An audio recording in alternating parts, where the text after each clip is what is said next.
everyone! Welcome back again sa aking channel. Ayun guys. So for today's video, mag-share na naman tayo ng isang tutorial guys. Dahil may nag-request na naman sa ating tutorial at nag-comment siya do sa ating isang video na ang title nga nun ay Paano malaman kausap ni partner sa cellphone. So dahil nga marami nagtatanong, ayan, kaya gagawan ko na lang siya ng tutorial para isang sagutan na lang din yung mga katanungan ng iba. And pasensya na kayo guys kasi hindi ako medyo nakakasagot, nalalampasan ko yung ibang mga comment, ayan. Kasi dito sa amin ay medyo mahina ang signal. Ayan, lumalabas pa ako ng kalsada kasi malayo to sa kalsada guys. Sana maunawaan nyo. Nalabas pa ako doon para lang magsagot sa mga comment. Kaya sorry naman kung medyo hindi talaga ako nakakasagot sa mga comment nyo. Hindi ibig sabihin na binabypass ko lahat ang mga comment nyo guys. Kaya eto, gagawa natin ng isang video na lang sa isang sagutan. Ayan guys. So, ito yung comment ng isa sa ating mga viewer, no? Paano daw naman kung sa Messenger? Ayan, dahil nga itong Messenger ay talagang ito ang pinaka-latest na gamit natin ngayon.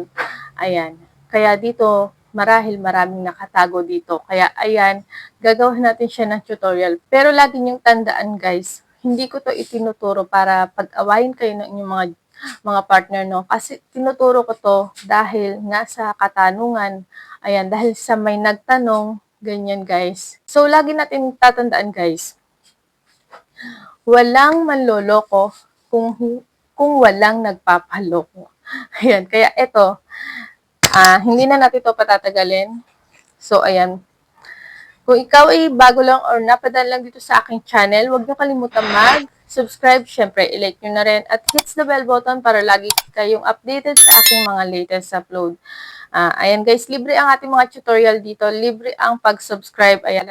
Ito na nga guys, mag-umpisa na tayo. Let's go.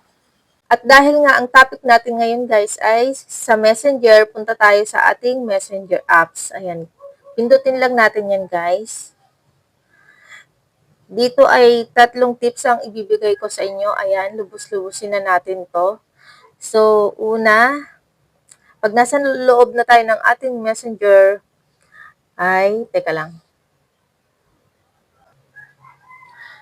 So, pindutin natin to guys, menu sa ibaba sa kanan. Ayan. Pindutin natin yan. Tapos, pumunta tayo dito sa settings. Ayan. Then, scroll down lang. Hanapin natin sa pinakang ibaba ito. Ito guys. Account Center. Itong Simorine Account Center. Ayan guys. Pindutin lang natin yan. So, ayan guys. Wait lang natin. At mahina ang signal kasi dito ako sa bahay guys. So, pindutin natin guys sa password and security. Ayan. Click lang natin yan guys. And then, punta tayo dito sa where you're logged in. Ayan. Pindutin lang natin to. And then, pindutin natin yung mismong account guys, kung alin dyan. Siyempre, itong isa ay sa ano to sa Instagram. So, dito tayo sa account sa Facebook. Ayan, click lang natin yon. So, ayan guys, dito sa logins on other device, ayan, kapag may nakita kayo ditong ibang cellphone at alam nyo hindi naman sa partner nyo, ayan guys, ibig sabihin, ginagamit niya yan para mag-login. Ayan, doon na kayo kabahan. So, ayan guys, back tayo. Ito yung unang step natin guys. So, punta tayo sa pangalawang step. Back lang tayo guys. Dito pa rin tayo sa Messenger. Ayan, back lang tayo sa pinakang main ng Messenger sa loob. Ayan. Ayan guys, so dito guys, sa loob ng Messenger, ayan, ito yung mga, di ba may mga chat sila dyan, ayan. Siyempre, kung ang partner nyo mautak, ayan guys, i-delete niya lahat ng mga conversation dyan. So, mag-open kayo kung alin dyan yung pinaghinalaan nyo. Kunyari lang naman. So, buksan natin guys.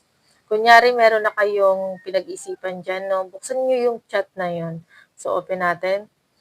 And then, sa loob ng chat na yun, guys, may makikita kayong courting eye sa kanan, sa taas. So, pindutin lang natin to guys. Ayan, sa kanan.